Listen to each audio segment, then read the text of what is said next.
Hello guys, this is Elitepredators and today we're gonna talk about why Galwan. This will be a very interesting video for all of you, I promise. So watch till end. Before that, I just want to apologize for not maintaining the consistency, but I appreciate you guys are sticking to Elitepredators. Cheers and enjoy the information. 15-16 जून को गलवान में हुई लड़ाई ने न केवल India China के relations हमेशा के लिए बदल दिए ऑन स्ट्रेटेजिक लेवल, बल्कि इंडियन पॉपुलेशन में एक पॉसिबिलिटी ऑफ अनदर 1962 को फिर से जगा दिया। पर सारी स्पेकुलेशन से हटके मैं आप लोगों का ध्यान कुछ चीजों पे फोकस कराना चाहता हूँ और कुछ चीजें हाईलाइट करना चाहता हूँ। गलवान में ही फाइट क्यों हुई, जब क्लैशेस एक महीने पहले मई में पेंगोंग सो में भी हुए थे। एक्चुअली पिछले 2-3 सालों से इंडियन आर्मी लगातार इस एरिया में, जिसे सब सेक्टर नॉर्थ एरिया कहते हैं, वहाँ पे बहुत ही रैपिड पेस पे इंफ्रास्ट्रक्चर डेवलप कर रही थी। इसके पहले पिछले कई सालों से चाइनीज वो प्रेशरिंग इंडिया ताकि हम इस एरिया में कोई डेवलपमेंट ना करें, और वो कई सालों से हमारी यूनिट्स को दिक्कत देते आ रहे थे कोई भी इंफ्रास्ट्रक्चर डेवलपमेंट में। चाइनीज हर साल तिब्बत रीजन में एक एक्सरसाइज करते हैं और जनवरी 2020 में भी उनकी एक एक्सरसाइज के बाद चाइनीज पेट्रोल एरिया को स्कैन कर रही थी।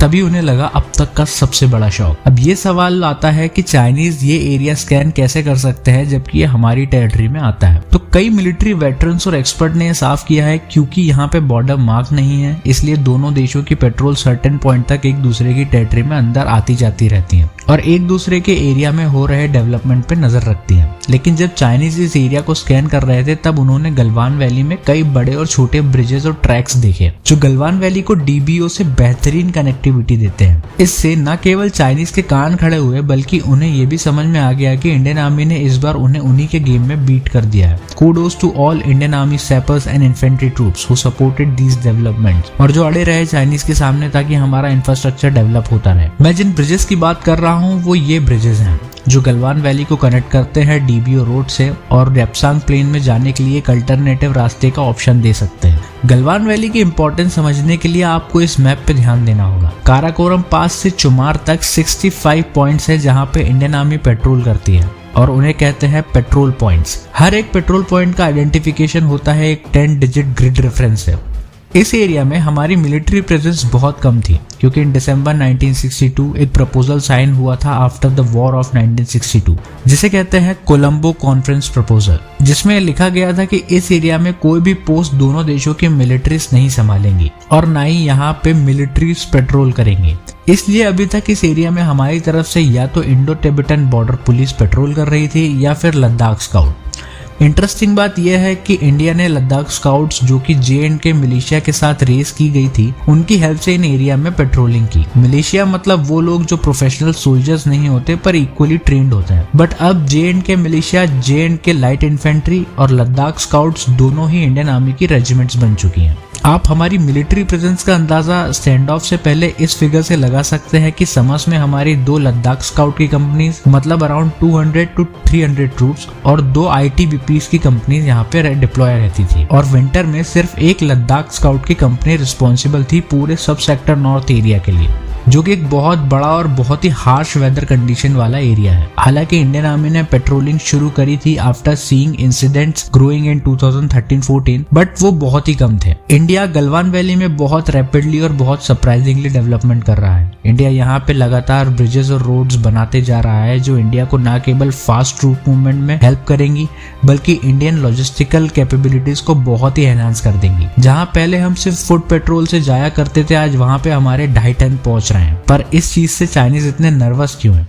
चाइनीज हमेशा से बहुत ही इनसिक्योर किस्म के लोग रहे हैं और उनकी ये इनसिक्योरिटी कई बार उनकी फॉरेन पॉलिसी और मिलिट्री टैक्टिक्स में नजर आई है और उन्हें काफी नुकसान पहुंचा चुकी है। इंडियन डेवलपमेंट्स और इंडियन पॉलिटिशियंस के अक्साई चीन से रिलेटेड स्टेटमेंट्स ने इन इनसिक्योरिटी को सिर्फ फ्यूल ही किया है। इसी इनसिक्योरिटी के कारण चाइना में हजारों साल से ब्लडशेड हुआ है। एक बहुत ही फेमस कहानी के हिसाब से आज से करीब 500 साल पहले बारबेरियंस के एक इन्वेजन के टाइम क्विन डायनेस्टी के एम्परर ने शाओलिन वॉरियर से उनके साम्राज्य को बचाने की मदद मांगी।